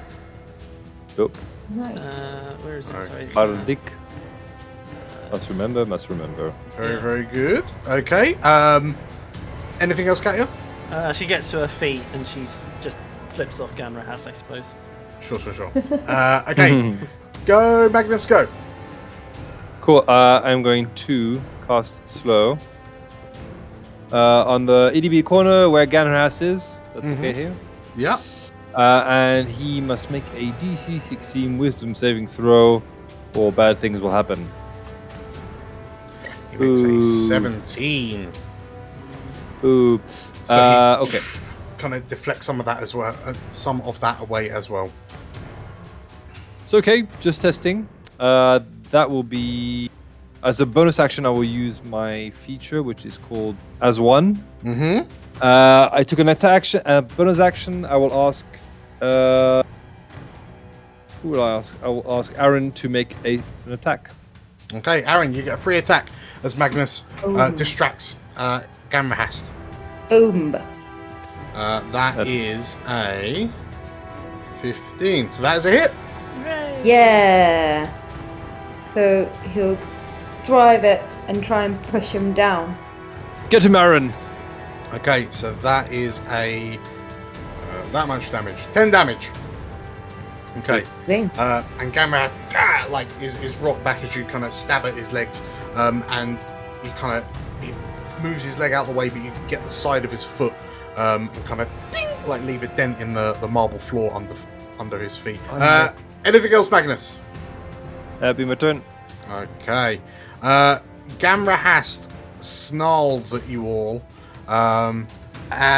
He smirks for a moment, and I hadn't thought to be so hard pressed. We've got a name for this new gang of ours. It's probably going to be our new gang from now on. All I need is a little extra time. Oh no. Katya's sort of as he says that, she's like, no! Okay. Roll me a charisma ability check. It will be DC 19. Holy shit. So just a normal charisma check. It's a 9th level spell. Damn. Good darn. Oh yes. Oh yes.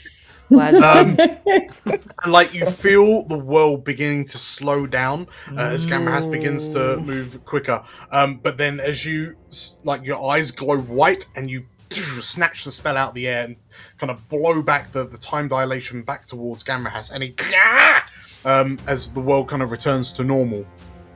And as you kind of break his concentration, he stupid girl, he shouts, and he looks around in a panic, and he kind of looks across the room to you, Magnus, and kind of in your direction, Katya, and he brings his staff up and blows into it, and it begins to glow this kind of sickly green.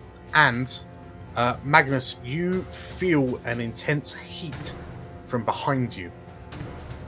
But in a good way. As two of the wall torches turn green and float off of the torches. And take the image of ghastly looking skulls as they join the battle. One of them, its eyes blaze, and I'm sorry, what? Its eyes blaze, and a mote of light flies out and detonates as it launches a fireball towards Axakas, Helenus, and Katya. Oh dear. We get to do this with advantage, don't we? Yes. Because of... Yes, so I will do Helenus's. So DC 13 Dex. Oh, Helenus fails. Oh boy. So 22 for Katya and 1 for Axakas. 20. Okay. So the flames rip out. Axakas, you're next to Katya, and you kind of bring your magic circle around you and shield Katya from the vast majority of it. Helenus is unfortunately caught in the blast and takes 12, and Axakas, as the flames lick over you. No, we don't take any damage at all. In which case, the second one does the same. Ooh. As another fireball flies out towards the three of you. Nice. I mean, that's Solid. what I'm looking for here. Oh, 15. Yes. Nah. Yes. Nice. Okay. Yay! And as the second fireball comes in, Axcash, you kind of channel the spell and deflect the blast away completely. Gamrahas looks shocked at what's happening, and like spits and sputters. And with that, we return to Zumbo. Stunned? Zumbo is stunned, so he just kind of stands around, kind of what's happening? What? That is a DC an intelligence save. So Zumbo attempts to push on, but he does it. So Zumbo kind of shakes himself awake and. Oh, not this again! He shouts. Raedra. Raedra attempts to save. Nope. And she is still swaying on her feet. Hiram. Oh, me. I will say, because you crit, you get your turn as normal. Nice. How much? Sweet. How much would you guys charge me if I heal myself? Because that's getting very. It's getting spicy. A bit. Okay, so yeah, Hiram, you dig into your resolve and your mind clears as you gain a clarity and you look up to this like monstrous squid-like beast in front of you. Yeah. So yeah, Hiram looks up and goes like, and heals himself for 16. Okay, very good. Oh no. Is lay on hands bonus or full action?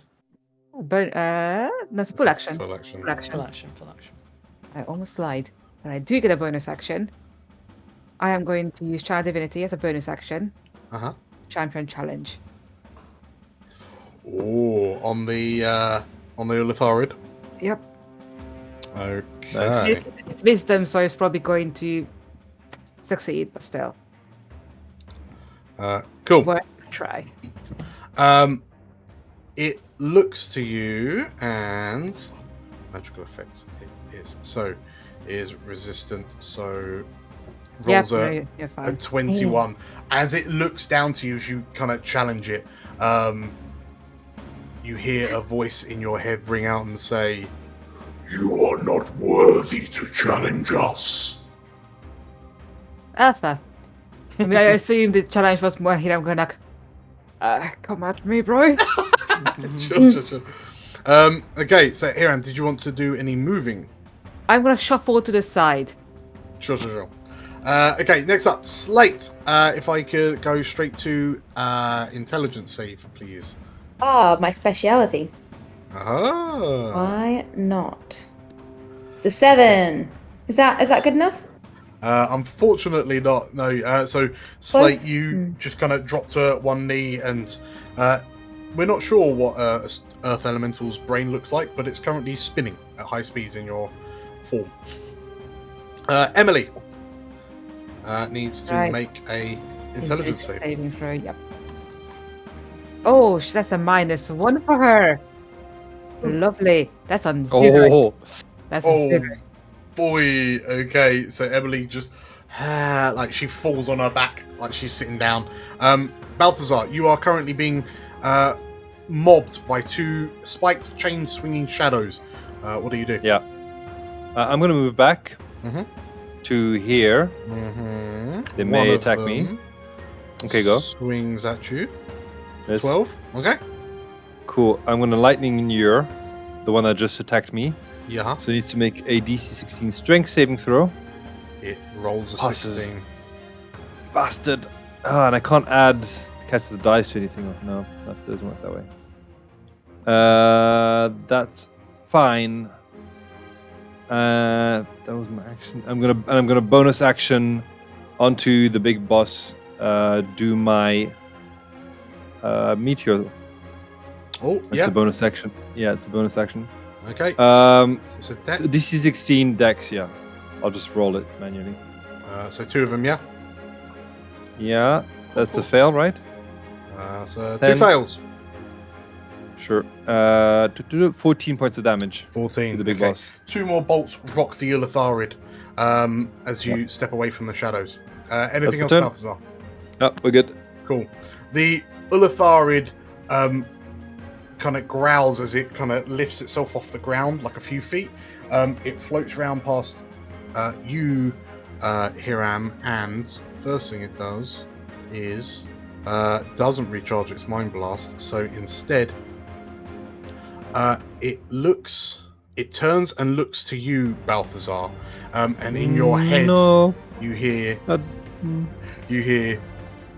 "Your kind showed so much promise," as it reaches into your mind and attempts to crush it. Can I have I've read. as it casts Feeble Mind on you, please roll me a DC 17 Intelligence save. You see, I read an 8th level spell, in the description, but that doesn't sound right, does it, Dan? You wouldn't cast an 8th level spell at. I wouldn't. This Ulatharid would though. Please make me a DC 17 Intelligence save. Normal, but can I add a die to that? But, It's Magnus that has the die. Damn it. Magnus. Okay. Wait, hold on. Don't I have like arcane abjuration? I think that's also Magnus. What have I got? I've got nothing. Wait, you're not 10 feet from me. You're not 10 feet away. You guys need to be closer to me. Yeah, Balthazar is a way away. I don't think there's anything you can do. So, Do I have inspiration? Hold on. Do I have inspiration? you do have inspiration. Do I? Ooh. I do. I've got it ticked. I don't know why I have it ticked, but I do. Okay, let's try again. I don't want to be feeble-minded because it's bad. It is bad. I got a +0 to this. Oh, it's not very good. Normal. Nope. That's it. We're going down. Hiram, you watch as this Press Ulatharid restart. turns towards Balthazar, reaches out, and there's this pulse of energy toward Balthazar. You watch as his head twitches, and then his eyes grow dim as he slumps to the ground. Well, that's a problem. You also take 12 psychic damage. Fantastic. I love it. Okay. The Ulatharid returns back to you, Hiram, and gestures across the room. See how easily your allies fall. The chained shadows.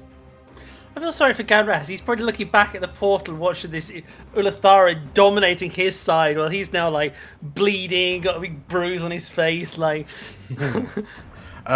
One of the chain shadows floats up to Slate and makes 3 with advantage because you're stunned. So that's a miss. That's a miss and a hit. That's a hit, yeah. So an 11, a 14, and a 23. So, Slate, you take as one of these chains kind of like lashes round you. You take 10 piercing damage, and you must now succeed on a dexterity saving throw, which I believe you automatically fail because you are stunned. In which case, you are knocked prone as the creature wraps one of your legs and pulls it out from under you. The other one swoops up to Zumbo and 23, 14, and a 15, which I believe is only one hit. So he manages to duck out the way of 3 of the attacks. One hits him for 10 damage as he can't predict the final one. He then passes a dexterity save and prevents the chain from kind of really getting a grip. Across on the other side, Hellenis.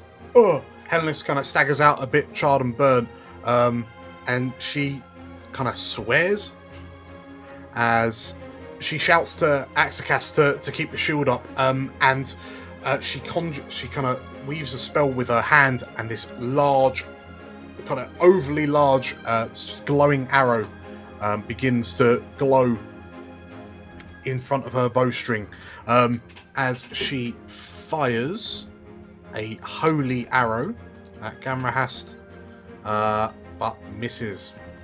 Gamrahast kind of brings the staff up, and the arrow of light shatters against his shields. Draw. Jewel's going to do what Jewel does best, and he's going to attempt to bite. Oh, That is a hit. so he grabs hold. He grabs hold literally of the back of Ganrahas, and Ganrahas needs to make a DC 15 strength save. He fails. He falls prone, and then Jewel suddenly glows and just headbutts him into the floor for an extra 9 force damage, and sends him skidding 5 feet away from him. Okay. So, Gamrahas, who's largely ignored the dog, keeping an eye on all the spellcasters, pulled to the ground, knocked across the floor. Anything else, Draw? No, Drew's just gonna at that point just be like, and in Togo that means hit him, Aaron, hit him, stab him, stab him, stab him. Stab him. Aaron! Listening to Drool and probably understanding everything about it just because of the knowledge of animals, I feel like Aaron knows his nods and his barks. And he nods at Drool and drives his spear down towards Gandrahast. Sure. You can roll. Is it a jump attack? Why not? Since it's still active, right? It's a minute, so. Yes, and you. Yeah, it's just a jump attack. It's a DC attack. I would like to do a spine shatter dive, please. Sounds like a cool. I'm gonna stand there and go like this, and while the audience goes crazy, and then be like, "Whoa." Okay, so as you leap, you kind of leap up, and as you bring the spear down, like at high velocity, Gamrahast kind of kicks out of the way, and your spear lodges into the marble where he was laying prone. Roll your damage. So he takes half of 34. So that is 17. Okay, he kind of slides out the way and kind of looks at the spot where you would have just pinned him to the ground. And Aaron, as that happens, the magic in your ring dissipates as you pull your spear free. Anything else, Aaron? No. Okay. Axicas. Oh, he's not doing well, is he? He looks like he's taking a beating, yeah. Poor guy. I think it's time to kind of finish this in a proper fashion. Mm-hmm. So, focusing on... that point. So, focusing on here, I am going to cast a fireball. Okay. Ooh. Just level 3 because he's already doing fairly badly. Dope. So, He Nice. will... can't spell it. It matters little. No, he fails. As he goes to counter spell your fireball, but Aaron, you kind of kick up a bit of marble in his eyes, and the counter spell misses. Roll for damage. 30 fire damage. 30. Wow. Okay. Oh, darn. Okay, so Axicas, as you fling the fireball out, Gandrahas goes to kind of swat it out the sky, but misses. The mote strikes the organ on the far side of the tower, and the organ pipes kind of ring out as this explosion hurtles towards Gandrahas, and he kind of looks up and brings a hand up. As that happens, as that explosion rings out, Zumbo kind of looks around and runs up to Radrin, wake up, he says, and kind of starts trying to slap Raedra around the chops. So he's going to give her aid on her next save against the stun effect. Raedra, you may roll with advantage. Fantastic. Raedra will roll with advantage. Saving throw, advantage. 13. Okay. And Zumbo... Oh! She will not have any of this, so she will go again. Which is just without advantage or with advantage again? With advantage. With advantage again. Come on, Raedra. Yeah. Raedra. The halfling slapping her around the cheeks eventually makes her... She grabs his hand like, lay your hand on royalty again and I'll have it chopped off. Bigger problems, he says, pointed at the 9-foot mind flayer. Good point. Hiram. I'll knight you instead. Hiram, what do you do? Hiram actually at this point is genuinely angry, and I am not gonna try to cast anything. I am gonna hack at this motherfucker. Sure. French. So as you bring You're Cormyrian. Pardon you, Cormyrian. so Pardon my language. you bring Orbin up, and your face is illuminated by the glowing purple gem and the runes which run up the side of the blade. Okay, let's see. 29. That's a hit. Excellent. That is 15 damage. Yeah. And So one strike into the Ulatharid. And because at this point I am very desperate, I'm also going to use a Divine Smite. Okay. First level. So that's 4 radiant damage on top of that. Okay. And for a second one, it's a 23 That's a hit. for 12 and 21 radiant damage. Oh. 21. Okay, so the runes blaze brightly as you put in these 2 strikes against the Ulatharid, who kind of brings a hand up, slash across the torso. You see this kind of dark, thick ichor splatter across the floor that seems to absorb the light of your emanating from your blade. Anything else here, Ab? Yes, Hiram is also going to circle this guy and just stop here. So at least someone can get helps the saving throws. Sure. Okay. In which case, Slate, if you roll me a intelligence save and you get +3 to it. Yeah! Oh, You way! did it! So Slate, you as Hiram just starts going wailing on this Ulatharid, it gives you a moment to kind of shake your mind free, and your world coalesces back into a single vision. And next turn you'll be able to stand up. Emily, a intelligence save, please. Come on, girl. I know it's a -1. That's 2 natural ones on this goddamn saving throw. Emily lays down on the ground and Emily is done. Emily's just done with this adventure. Oh, girl, you need to move. Balthazar.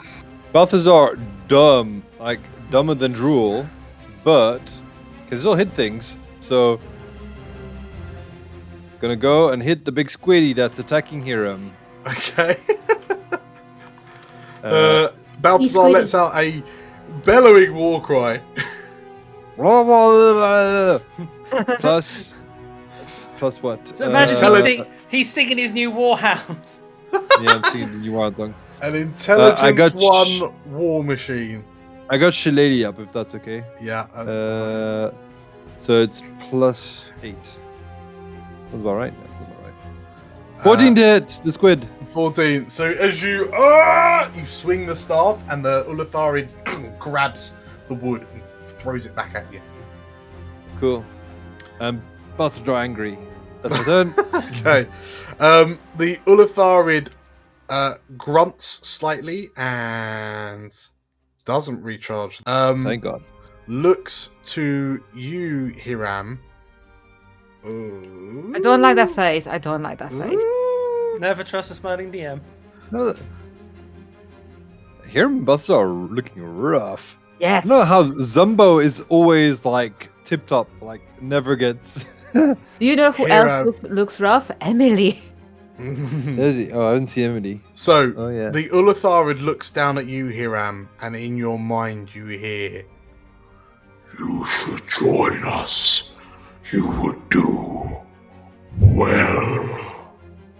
Why As are it you begins dominate to- monster?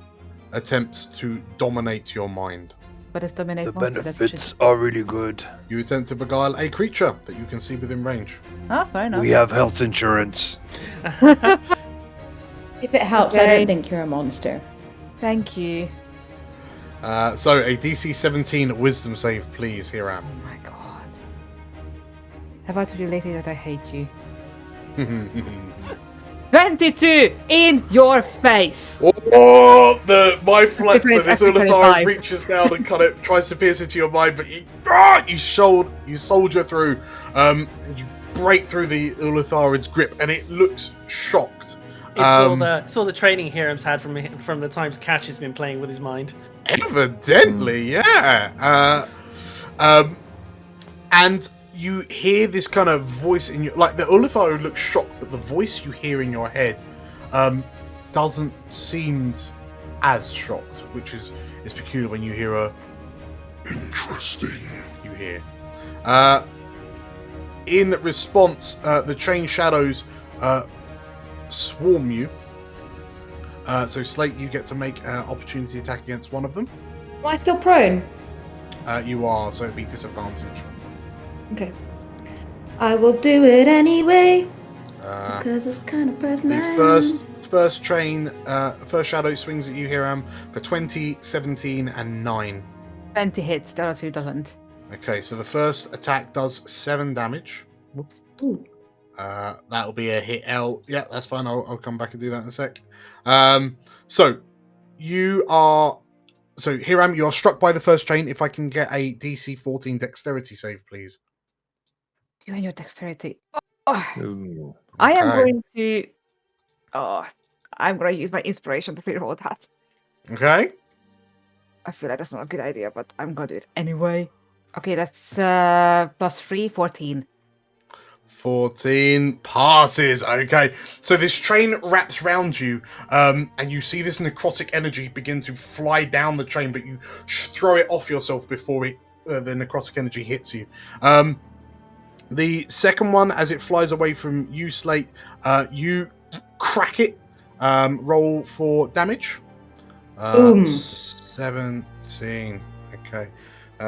So you punch at this kind of amorphous shape, and the fist like connects with something, but kind of phases through a lot of the rest of it. It takes 8 damage. It then also flies up to Hiram and attempts to protect the Ulatharid. 25, a 22, and an 11. 25, 22 hit. Okay, so Yeah. the 2 hits deal 19 damage, and I need 2 dexterity 14 saves. Bad. Mm-hmm. Sorry, just one. Sorry, big wrong. Okay, so dexterity again. Yes, please. I think this is where you get me. Yeah, 9. Okay. In which case, the spike chain, this spike chain wraps around you. You see the necrotic energy, and you take 24 necrotic damage as it. Okay, like- so that actually brings me down to.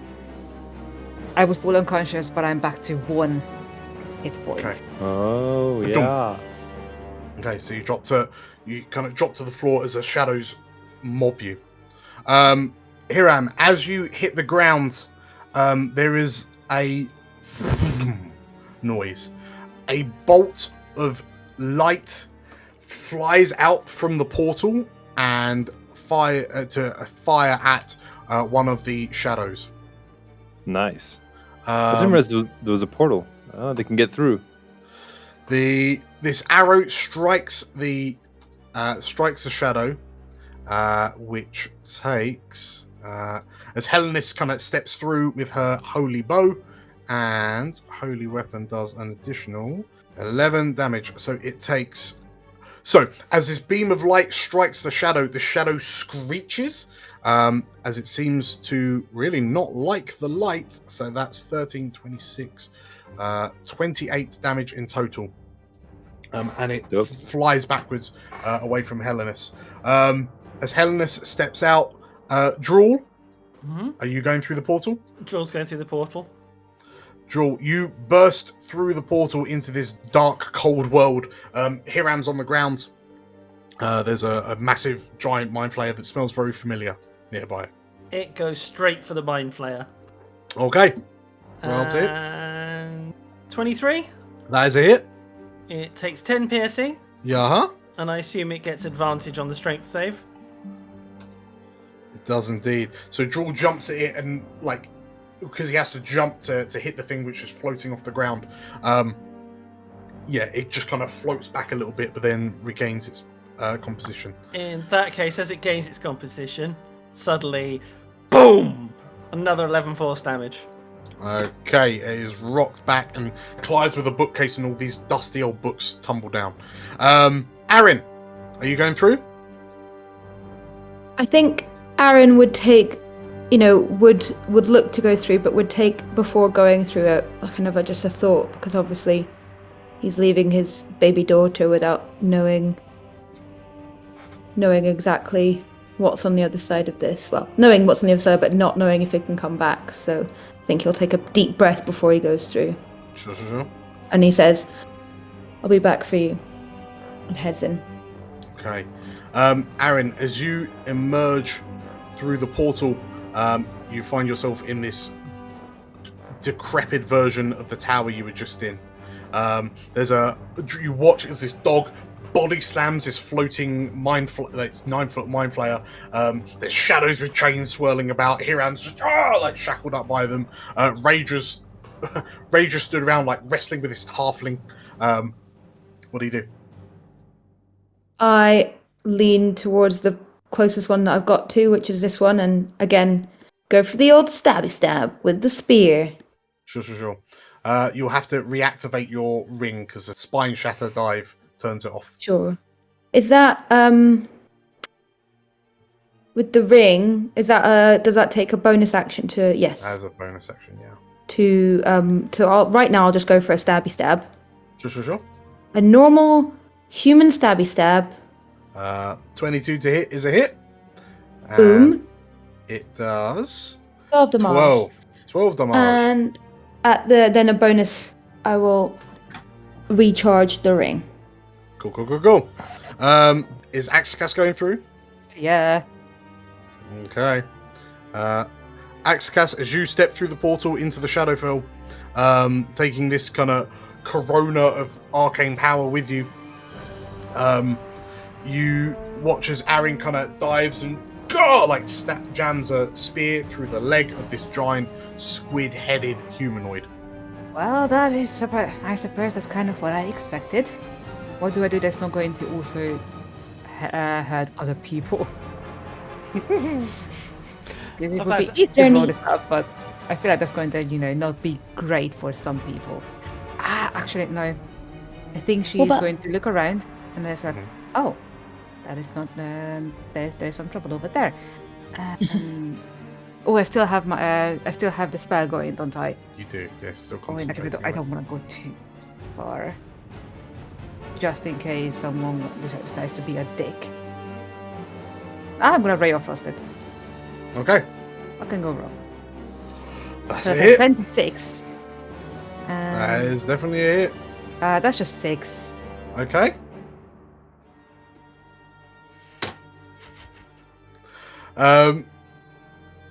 Cool.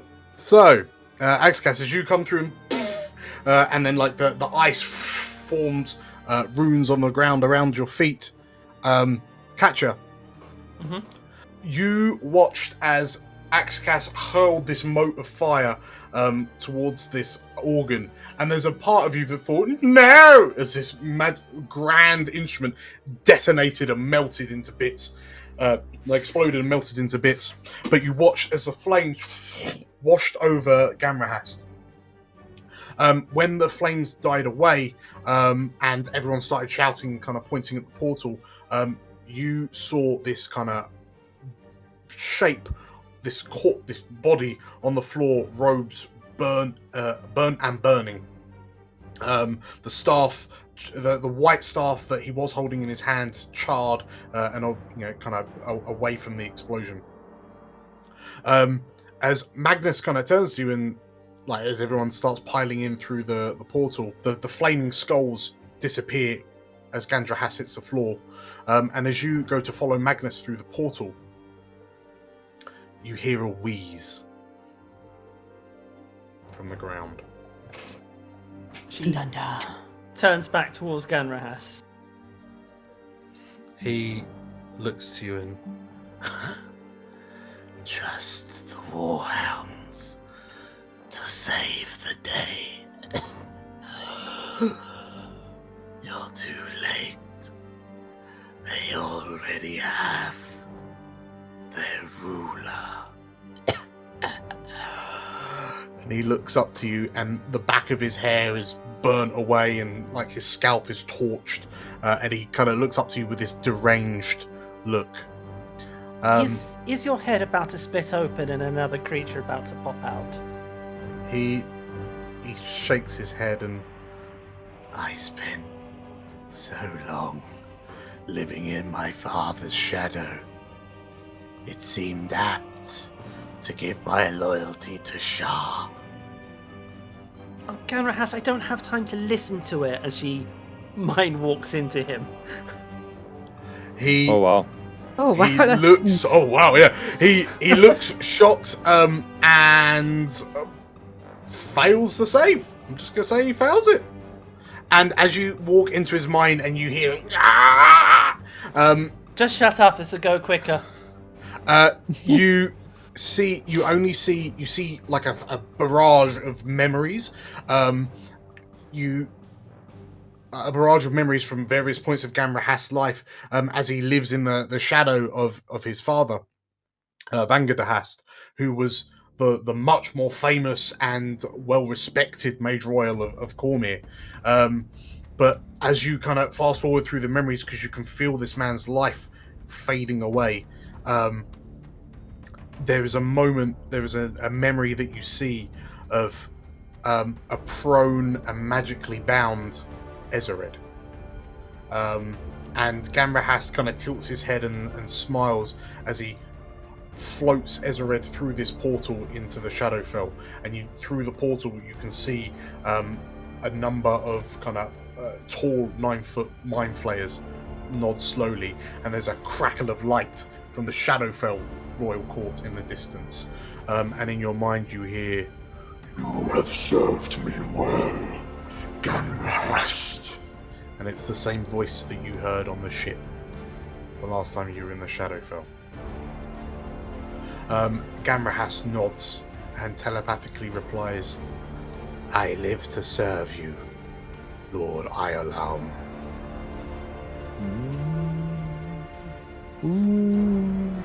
And with that, there you go. The psychic version of Katya, I imagine she just sort of leans in behind Gandrahas. It's like, I hope you are happy that you betrayed Cormyr. Because if this is going to be your last memory, I hope it's one you're proud of. Gandrahas smiles and, "Nothing compares to the Netherese Empire." I imagine what she does is she sort of reactivates his vision as she watches Axakash just... Not even the Netherese can stand against the Warhounds. Enjoy that as your last thought. As the memory of the fire, of the flames colliding with his back are brought back to the forefront of his memory, you step out of his mind as the man dies, and Gandrahas perishes. As you step through, Katya, you see the Warhounds in a desperate struggle. What do you do? Is this guy still alive? Just. In that case, I don't think it matters either which way. She just... Yeah. 4th level, dissonant whispers. And she just walks through the portal, strums a lyre. You fucking miss me? So it fails. Oh! And as you reach into its mind, you reach into the Ulatharid's mind, and as you kind of command it to flee, there's a surge of psychic energy which seems to fly into the Ulatharid's head, and you feel its mind just kind of implode in on itself. In the real world, you watch as the Ulatharid kind of slumps. It's like an oozy liquid starts trickling out from under its tentacles and down its robe. And as this Ulatharid slumps to the ground, you hear a voice, Katya, that says, "Well done." Uh-oh. Who be that? Go on, Carl. She shakes it off and looks at the dead Ulatharid, and she's like, "That's for denying me my vengeance." There's another kind of deep, sonorous laugh that echoes out, but as you look around, you notice that the Warhounds and everyone gathered looks and notices as well as the shadows kind of disperse and fly away into the skies above. And this laugh echoes out and out and out. As you kind of pick everyone up and look out of the tower, you can see what looks to be the royal court of Suzail, but wrong. Katya, as you look, you see that there's a glowing, a pinkish light that's beginning to glow brighter and brighter from what you would assume to be the throne room.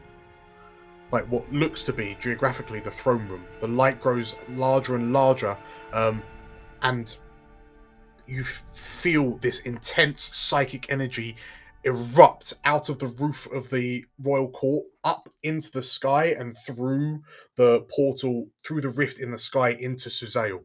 And no, we can't finish with a sky beam. And as this light dissipates across Suzail, and the laugh, the sonorous reverberating laugh, continues on and on and on, as you hear the screams of panic begin to emerge from Suzail and trickle down from the skies above. And as you look across this blasted, shadowy wasteland, we'll call it there. Very good, awesome. Yeah. Very good fight. I didn't enjoy it at all. That was tough, man. It was great. It was great. Congratulations, everyone, on completing session 39. Ooh. So, Warhounds and friends are in the Shadowfell, and ahead of you, you can see a dark reflection of the palace and court of Suzail, and something bad has just happened. Yeah, we got the whole Mass Effect crew here. Good. Yeah. We do indeed. So, yes, we'll see what happens with the Warhounds and friends next time. So, thank you all for playing. Pleasure. Thank you all for watching. Pleasure. And yes, if you like what we do here, then be sure to leave a like and a comment down below. If you really like what we do, we have loads and loads of videos that we upload very, very regularly, and we also have a podcast, which is great, and we talk about things related to RPGs and tabletop RPGs, and so you should check that out as well. If you like all of what we're doing, make sure to hit the subscribe button. That really, really helps us out, and as I say, we do upload stuff very, very frequently. So, with all that said, once again, thank you all for playing. Thank you all for watching. I will see you next time. See ya. Bye. Take care. Bye. Bye. Bye. With the threats to Suzail far from abated, the Warhounds have reunited in a world of darkness and gloom. Under the watchful gaze of countless mind flayers, and with Balthazar's mind broken, what will the Warhounds do next? Come back next time to find out. Thank you all for watching to the end of the video. As always, we truly appreciate your support and time. As we move into the final episodes of the campaign, I hope you're ready for what's to come. If you like this episode, make sure to like and comment down below. If you want to watch another video, you can find one right here. Subscribe by clicking here to stay up to date with our releases. We upload new videos to the channel every week, and subscribing really helps us out. So, with that said, thank you once again. Stay safe, and as always, may the realms endure.